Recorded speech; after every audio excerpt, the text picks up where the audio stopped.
The most common question that I hear from women who come to me for relationship clarity is, why do emotionally unavailable men keep showing up in my life? And is that all that is out there? So let me be blunt. Emotionally unavailable men don't keep showing up because something is wrong with her. They show up because she's still choosing connection from a version of herself that she's already outgrown. And when she keeps choosing from that same place, the result doesn't change. The woman who breaks the pattern and stops attaching herself to his potential, she stops relating to who he could become and starts responding to who he is being now. And from that place, her choices change. Emotionally unavailable men lose relevance, and emotionally willing men move closer. So let that land. Imagine relating as the version of her who knows, not hopes, that emotionally available men exist and are available to her. And because she's no longer chasing an outcome or outsourcing her certainty, the dynamic shifts. Not because she's doing something different, but because she is different. And part of you is thinking, okay, but how do I actually do that? That question is the pattern, and we're about to break it. If this feels familiar, it's because she's been repeating a story she's ready to step out of. Here's the part that no one talks about at parties or told her when she started dating. Connection built on hidden patterns isn't connection. It's survival. And if she's tired of emotionally unavailable men, that means she's done surviving. That also means she's in the right place, especially if she's tired of being told to go back when everything in her is ready to move forward. I know this pattern well because I lived it for years until I left my third marriage to an emotionally unavailable man and finally saw what was keeping me stuck. It wasn't that I didn't know better. It was that I kept choosing connection that required me to silence myself. Maybe she's lived this too. She doesn't say anything when he hasn't checked in for 3 days. She tells herself not to bring it up when her text goes unanswered. She notices he didn't comment on something important to her. Her new haircut, her new dress, a win at work, an anniversary, and she lets it slide. Again. She feels the moment in her body, the urge to say something, to ask for more, and to name what she needs. And instead, she swallows it. Not because it didn't matter, but because she doesn't want to rock the boat. Because she doesn't want to seem needy. Because somewhere along the way, she learned that wanting care, follow through, or emotional presence might cost her the connection. So she keeps the peace while slowly disappearing inside it. When she keeps choosing from who she used to be, she keeps getting the same result. She feels it in her jaw when she sees he still hasn't responded to last night's text, and she decides not to say anything. She feels it in her chest when he doesn't notice her new haircut, and she tells herself it's not a big deal. She hears it in her voice when she downplays how much it hurt when he forgot her birthday. And each time she tells herself she's being easygoing. But what she's really doing is disappearing a little more. That ache she feels when she does that, it's not a wound, it's a sign. It's because her awareness has outgrown what she used to tolerate. She started noticing it's not one big thing. It's those small moments that she keeps swallowing. Not one text, not one missed moment. but the accumulation of all the times she's told herself she's fine when it wasn't. She's been carrying so much for so long, and a part of her is banging on the door saying there has to be more than this. And let me be clear, that anger she feels is not the problem. It's a sign that she's been asking herself to tolerate less than she's available for. It's her system saying, I am done making myself small. And that's why she's really here. Because something in her decided this is no longer acceptable. Over the next 35 minutes, I'm going to walk through the magnetic connections pathway. 3 keys that show exactly where she's been dimming her power, what's keeping the emotionally willing men from stepping forward, and what becomes possible the moment she steps forward without chasing, convincing, or managing. And if you recognize yourself in the stories I'm about to share, it's not coincidence. It's because some part of you has been holding back, waiting for permission to stop overriding what you already feel. And I'm giving you permission to stop dismissing the anger and listen to what it's asking for. And by the end, if you're feeling called to go deeper, I'll invite you into a magnetic connections call, a one-on-one space where we identify the pattern that keeps pulling you out of alignment so you can finally come back to yourself. Let yourself settle in because you came here for a reason. I'm speaking to the empowered version of you, especially the version of you who's tired of pretending this doesn't bother you. The one who knows that it's not all men, but it's the men you're attracting and the men you're accepting. Are you tired of fixing wounds when what you actually want is connection that meets you now? The empowered version of you knows you are capable of more and also knows you're stuck in a pattern that is not serving you. You want to learn how to become unattached to the outcome because it's not about you. And yet, it's all about you. I'm here to call forward the version of you who is tired of appearing calm while your body is screaming that something has to change. The woman who says she's fine, yet feels that lump in her throat every time she's unseen or unheard. Your standards are rising, and now your relationships need to rise to meet you. This isn't about repairing your past. This is about embodying your future. Because you've done the work on your past. Now your future is calling, and it wants you to catch up. A future where your full expression is how you live. So let's go deeper into the version of you who already knows you're meant for more. I'm Darla Ridilla, founder of High Value Woman. I work with women who are done abandoning themselves for connection and are ready to choose partners who can actually show up. Because look, I didn't come to this work from a book or a formula. I learned it the hard way. 3 marriages to emotionally unavailable men, years of overfunctioning, looking powerful on the outside while shrinking on the inside. One relationship after another. Same dynamic, different body. For years, I kept repeating the pattern. And my turning point wasn't dramatic, but it was profound. And it was simple. I realized that real change doesn't happen in one big moment. It happens in small, honest moments. One conversation, one boundary, one choice at a time.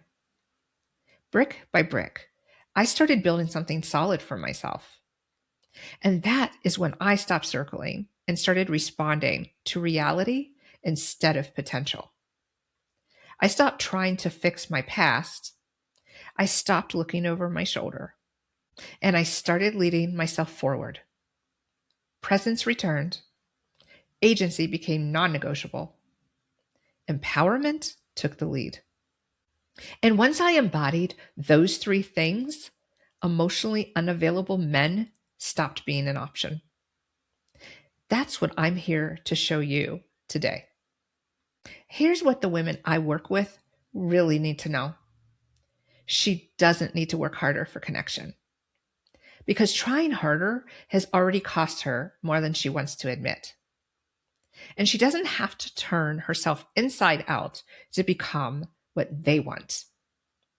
Most women say things like, if I just give a little more, soften a little more, stay patient a little bit longer, then he'll finally open up emotionally and I'll get what I need. And that is the trap. If you get nothing out of this, I want you to get this. She is not attached to him. She's attached to the possibility of who she needs him to become. Connection isn't created through effort or becoming something else. It's created through alignment with who she actually is. If that alignment isn't there, it doesn't mean she failed. It means he's just not the guy. When she shifts into presence, agency, and empowerment, something changes. Not in them, but in her. Her energy stops chasing validation, consistency, or potential. She stops waiting to see if he'll show up or pull away. Her standards stop wobbling in the face of chemistry. Her clarity starts leading the connection. And from that place, she is no longer attached to how it turns out, because she's no longer negotiating with herself. Most advice tells women to analyze, process, or explain their way into better relationships. But analysis alone doesn't create the connection they're looking for. This isn't about thinking harder, it's about relating differently. Because connection isn't created in her head, it's created in the moment. The first key to magnetic connections is presence. For decades, women have been taught to disconnect from themselves to keep the peace. And over time, that disconnection cost her energy in overthinking, self-editing, and swallowing what she actually wants. Learning to be present repairs that disconnection. And the women who are attracting emotionally willing men are no longer negotiating with themselves. Presence, it isn't performative. It's not a technique. It's a decision that she makes in the moment. I stay with myself, even when the moment gets uncomfortable. There was a time I sat across from someone that I deeply cared for, and everything in me wanted to agree with him, to smooth things over, to not make waves. My stomach tightened. My shoulders rose. My mind started racing. And in that moment, I realized something. I could disappear again, or I could stay. And instead of abandoning myself, I held my ground. And I decided I get to have needs. They get to be valid. And I get to say them out loud. And then I did, unapologetically. That is presence.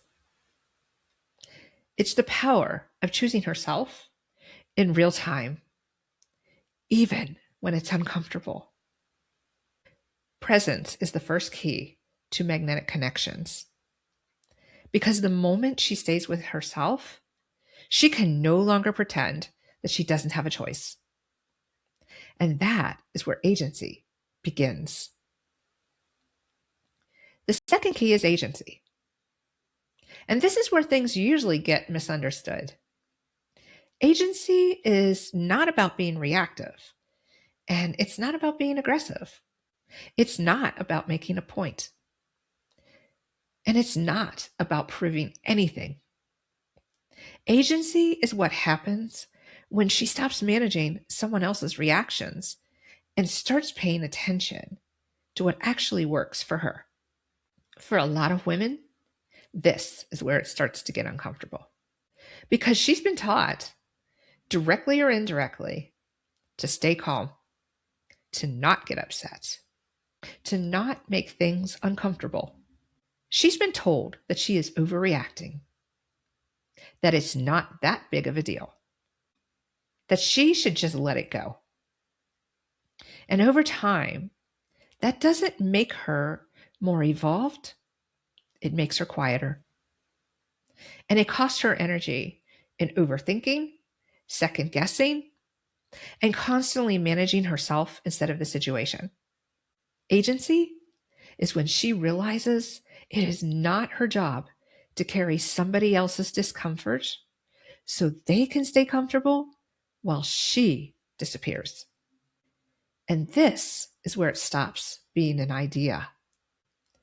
Let me give you a real example. I met a man who, on paper, checked a lot of boxes. Great conversation. We had shared values. We had an easy rapport. And we spent some time together in person. And then he asked me out on a date. It would be one of two possible days the following week. And then, nothing. No follow-up, no confirmation, no communication, just silence. And I want to be very clear here. This isn't about someone just being busy. And it's not about bad timing. When you ask someone out, you make an offer. And when you don't follow through, you withdraw it. This is where most women get stuck. They start explaining the behavior for him. Maybe he's overwhelmed. Maybe he's avoidant. Maybe he didn't want to seem too eager. But I didn't need to diagnose him, and I didn't need to understand his attachment style.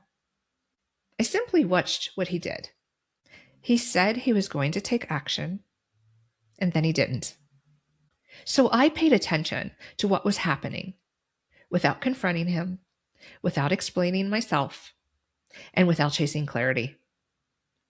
I waited, I watched, and then I made a decision.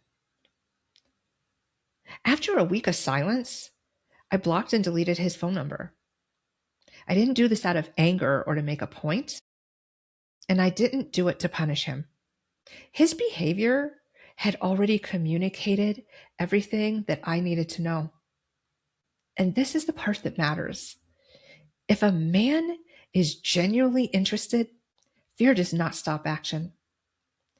If he values connection, he protects it. If he wants access to her, he does not leave the door open for another man to walk through it. That choice wasn't dramatic. It was clear. And this is where I want to slow it down for a moment. Because not all men who need time are emotionally unavailable. And not every man who pulls back is incapable. The real difference isn't perfection, it's willingness. We talk a lot about emotionally available men, but what most women are really trying to understand is whether the man is actually willing. An emotionally willing man may need time to process, but he comes back. He's curious, he's open, and he wants to understand what happened. He's willing to face the reality of a situation, even when it's uncomfortable. He's consistent, he's accountable, and he's willing to grow. Not because she pushed him, not because she explained it better. It's because he already has a growth mindset. However, an emotionally unavailable man looks very different. He shuts down and doesn't revisit the conversation. Emotion makes him uncomfortable. He gets defensive quickly and shifts the blame. His patterns are inconsistent. He avoids difficult conversations. He avoids accountability. And it's not because he doesn't understand, but because he's unwilling to engage. He lives in possibility and in fantasy and what could be. And here's the part most women miss. Waiting does not turn an emotionally unavailable man into an emotionally willing one. Time does not create willingness. Explaining doesn't create willingness. Patience doesn't create willingness. Agency is knowing the difference and responding to reality instead of potential. It's not diagnosing him. It's not labeling him. It's observing behavior and deciding who gets access to her. Because access is not automatic. It's earned. How someone shows up determines how close they get. How consistent they are determines how much time they receive. How accountable they are determines how much space they hold in her life. And this isn't about being cold. It's not about being guarded. It's about being sovereign. Because the woman that she is becoming does not beg for clarity. She does not negotiate her standards. And she does not chase potential. She observes behavior and responds accordingly. That is agency. And that is the second key to magnetic connections. The third key is empowerment.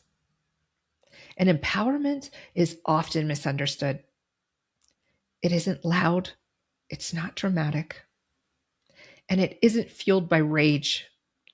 It's quieter than that. Empowerment is the refusal to abandon herself in the moment, especially when it would be easier to stay quiet. It's what happens when the version of her that she's becoming starts leading the conversation. There was a moment in a past relationship when I had to ask for something, and I had never actually said it out loud before. The old version of me would have swallowed it just to keep the peace.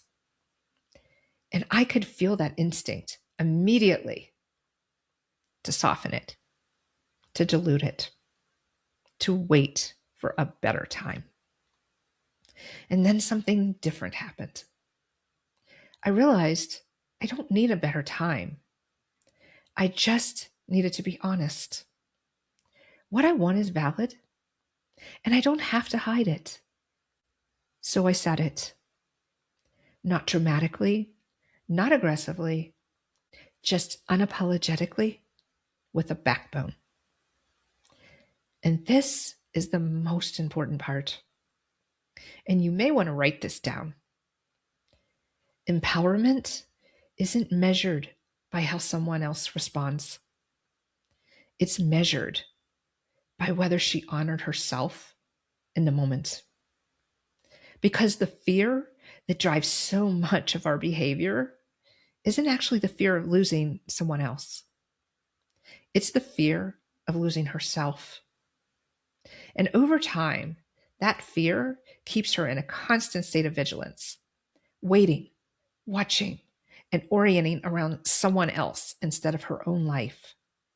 And when that fear loosens, not all at once and not perfectly, something very specific, starts to change.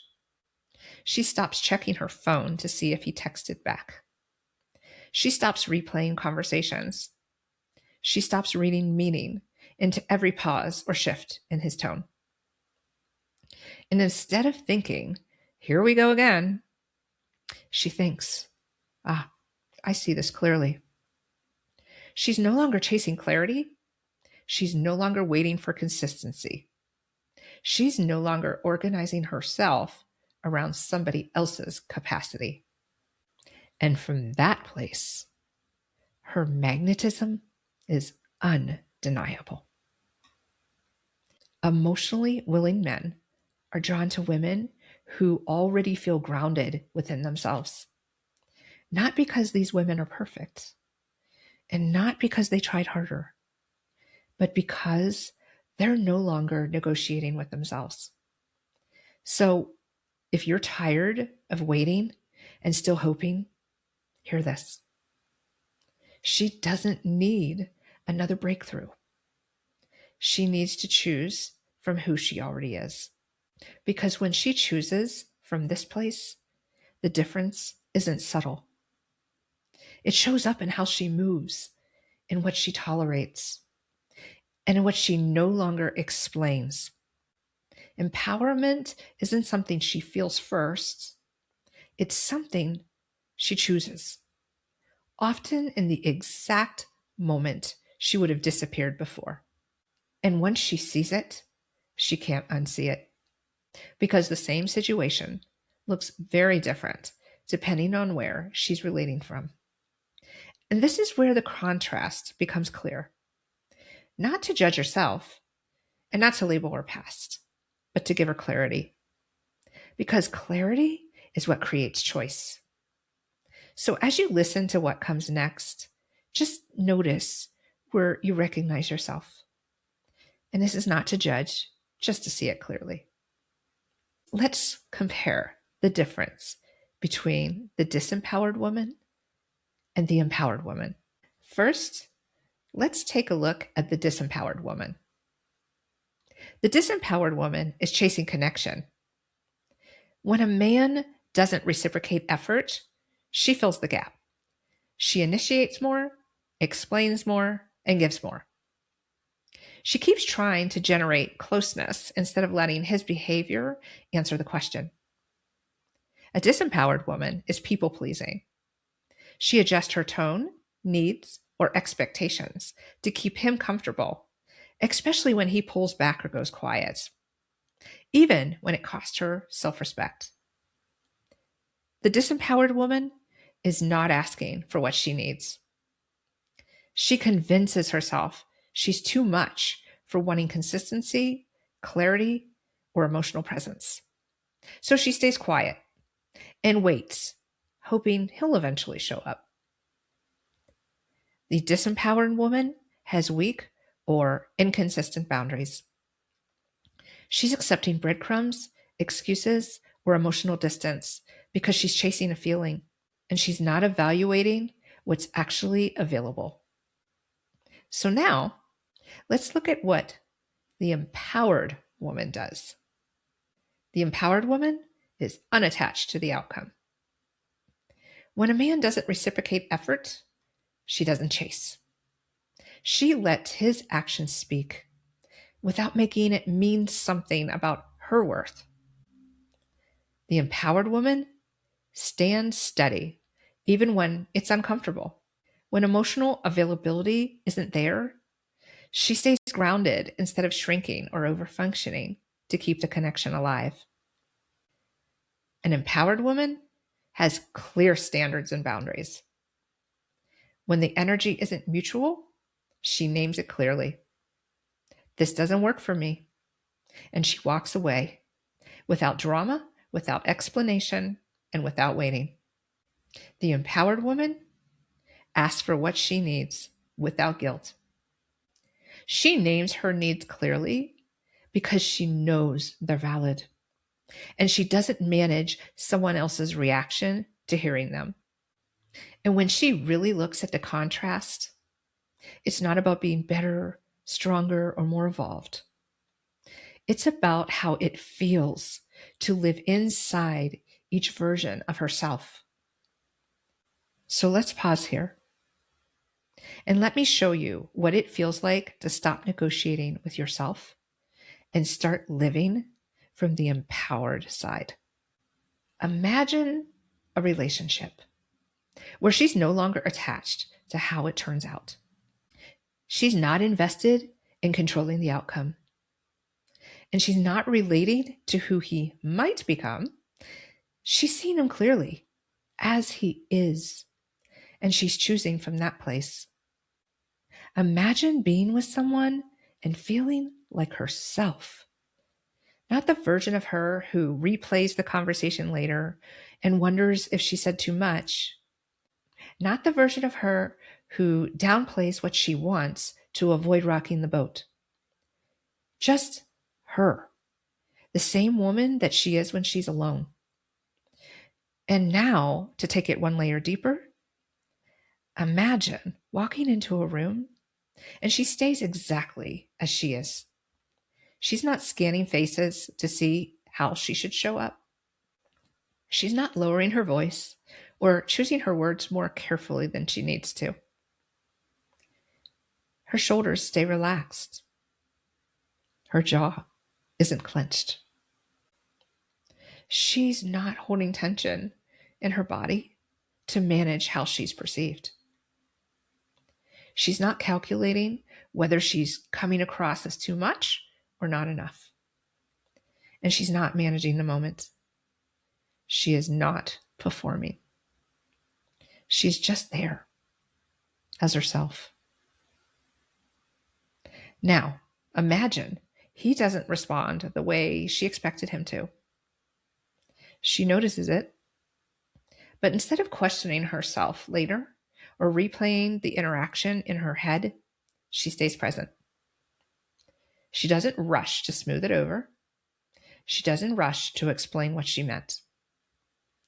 She doesn't rush to fix something that isn't actually hers to fix. And she stays with herself. And imagine speaking a need, and not rehearsed, not softened, and the words land because they're coming from a woman who is anchored in herself. Now, notice what connection feels like when it doesn't cost her anything, because she's not trading pieces of herself to keep it. She's not negotiating her standards for closeness. She's not shrinking to stay chosen. And imagine choosing someone because she wants to, not because she's afraid of losing them. That is what it feels like when she's aligned with who she is. And that is what makes connection magnetic. Not effort, not strategy, but because she's responding to reality, not potential. This isn't fantasy. It's a shift in how she moves through her life. It's a new standard for who she stays available for. A new way of choosing based on what's actually there. A new way of showing up without shrinking or explaining. This is the version of her who leads now.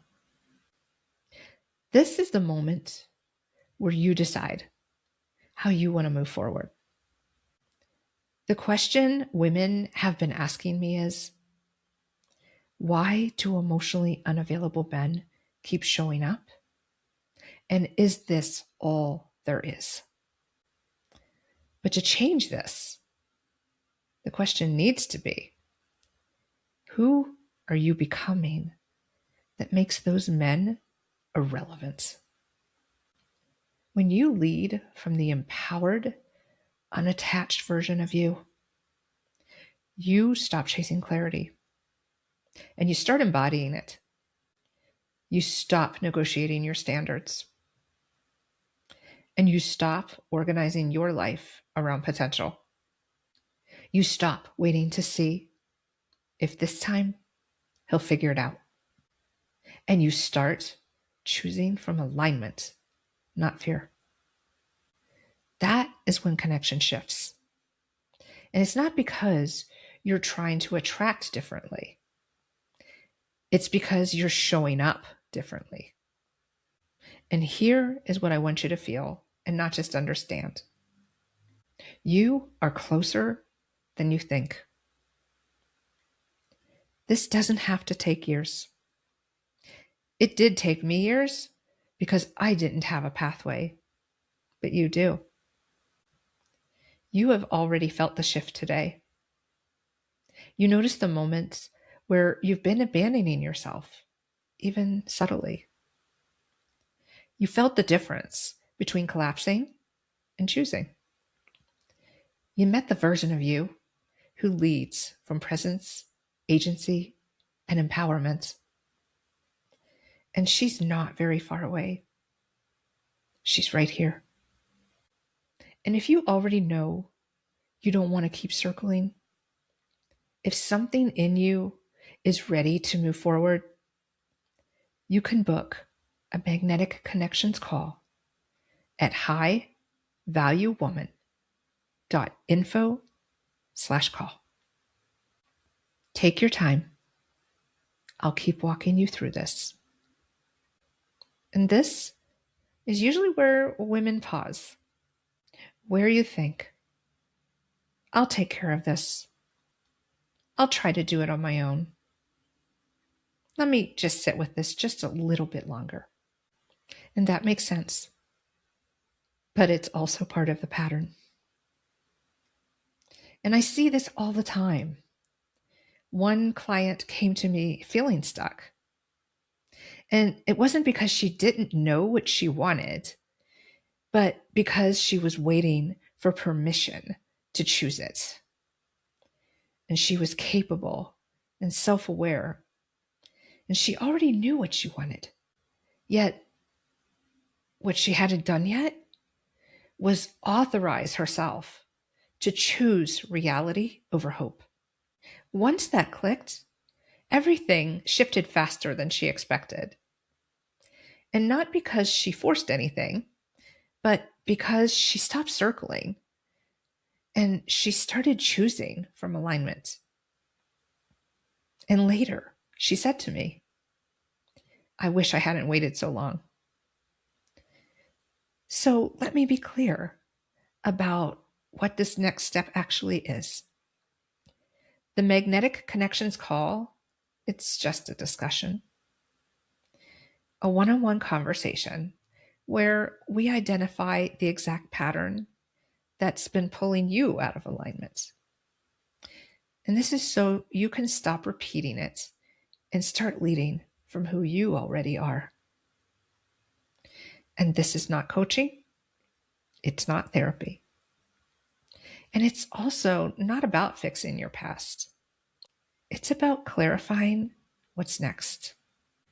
It's for women who are done chasing, done waiting for him to text back, and done hoping this time he'll choose you. Done investing energy into men who haven't shown consistency. Because a man who shows up emotionally unavailable does not suddenly become consistent just because you waited a little bit longer. You are no longer relating to who he could be. You are choosing for what's actually here. And from that place, your magnetism is undeniable. And if you've been waiting for permission to choose differently, this is the moment to stop waiting. The magnetic connection call is a conversation to name the pattern and decide what changes when you stop choosing from the same place. So let's do this. Book the call at highvaluewoman.info/call. You have nothing to lose. And this isn't about making a dramatic decision. It's about no longer waiting for someone else to decide for you. This is just a conversation. Let this be the moment that you stop circling and start reacting from who you already are. The woman who magnetizes emotionally willing men isn't waiting for things to change. She is responding to what's already clear. And that is why we're here. You didn't come to this masterclass for information. You came because you're ready for something to shift. And you're ready to take the next step. So I'm going to say this directly. If you feel yourself in this, if you recognize the pattern that we've been talking about, I'm giving you permission to move. The magnetic connections call is where we name what's been repeating and look at what changes when you choose from reality instead of potential. And for those of you who feel called to it, this is what you asked for. So let's get together. Book the call at highvaluewoman.info/call. You already know what this requires. The only question is whether you respond to it now.